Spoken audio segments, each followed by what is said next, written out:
we are again going for the analysis, but here we are again going for the analysis with respect to the structural only, but the element type differs. So check, we are having this particular numerical where we are having an UDL or your distributed load having a 1000 Newton per meter will be applied on a steel beam, a solid steel beam, which is having a rectangular cross-sectional area as shown in a figure. The cross-section of the beam is 10 by 10, while the modulus of an elasticity of steel particularly given as 200 GPa. So we are having the length of this particular beam over here as a 1000. B and H value goes respectively 10. Our UDL value, we can say it is 1000 Newton per meter. So in this way we are going to solve this particular numerical. So first thing we need to go for start our analysis. So clear the screen over here. Right click, say replot. Now in ANSYS main menu, single click on a preferences. We are knowing it is in a structural, so as usual we should say it is in a structural case. Just say OK. Once our preferences is over, we should go for preprocessor. In the preprocessor itself, we need to define our element type. According to this particular problem, we are having a steel beam which is having a rectangular cross-sectional area. For this particular configuration, we are having a best suited beam known as beam 3. So we are going to add for a beam 3 over here. Just say element type. Over here say add it. Again say add. Now I am going to add for, instead of a link, it will be for beam. So in the beam we are going to add for beam 3, which is having a characteristics of 3 nodal degrees of freedom, 2 translation, 1 goes with respect to the rotation, having 2 nodes.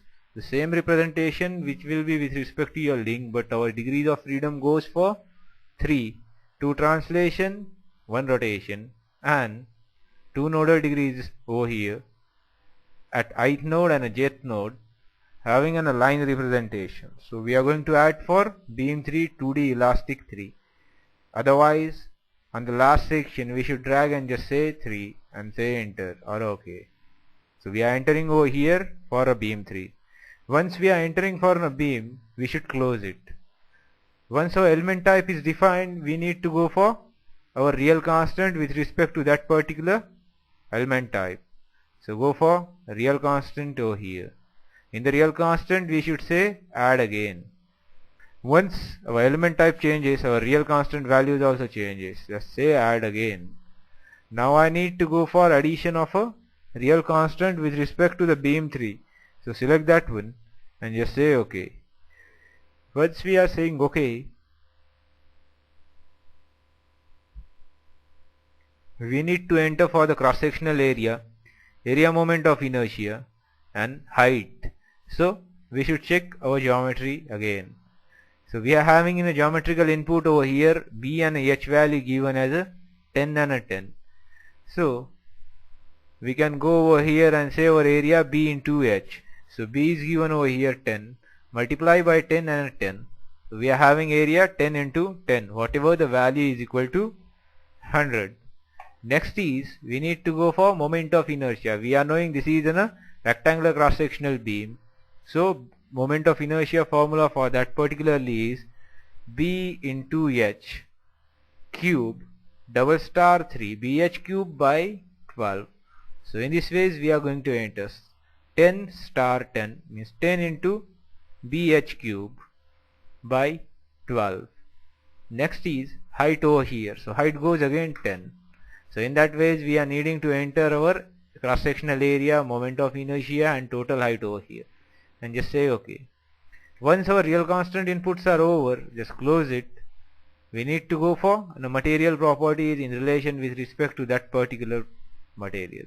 A single click on our material properties and just say material models. A single click again. Once we are saying our material models, again we are having a new pop-up window over here. So over here we are needing to enter for a 200 GPa value. So we are having and the Young's modulus value over here as a 200 GPa. So say double click on a structural, linear, elastic isotropic. We need to enter for 200 GPa, that means 2E5, and our Poisson's ratio value comes over here as a 0.3. So in that ways we need to enter for our Young's modulus and a Poisson's ratio and just say OK. Once we are setting these two values with respect to the material behavior, close the window. Come out of your material properties. Next comes over here as a modeling. In the modeling we need to model over here, just create. We are going to create first key point over here. So say create key points in our active coordinate system. First point we are going to create over here, just say apply at a 0, 0 orientation. And next we are needing x distance 1000 over here. So we need to enter over here the 1000 and just say enter. So we are having two different nodes, key points over here. Once key point plotting is over, we need to go for creation of a straight line in between these two. So we are knowing how we need to go for a straight line.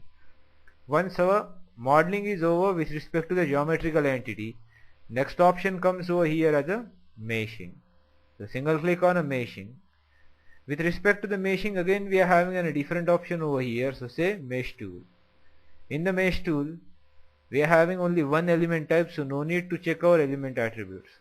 If we are having more than one over here, so we need to go for this particular meshing attributes or element attributes. Just say OK. Now I need to control for the size over here.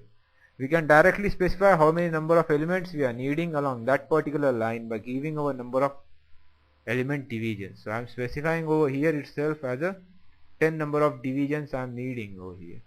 Just say OK. Once we are setting our global, we should go for our mesh option. Say mesh. I need to mesh for this particular line and just say OK.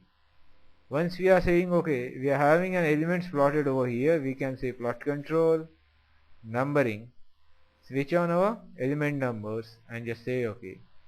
We are having 10 elements along that particular line. In this way we are going to mesh this particular model. So up to this stage, once our meshing is done, in a static cases, our preprocessor work is over. So come out of our preprocessor, and what we are going to do in the next session over here is how to lock our degrees of freedom, how to apply the pressure values, and how to solve and how to see the general post process result. We will see in the next file.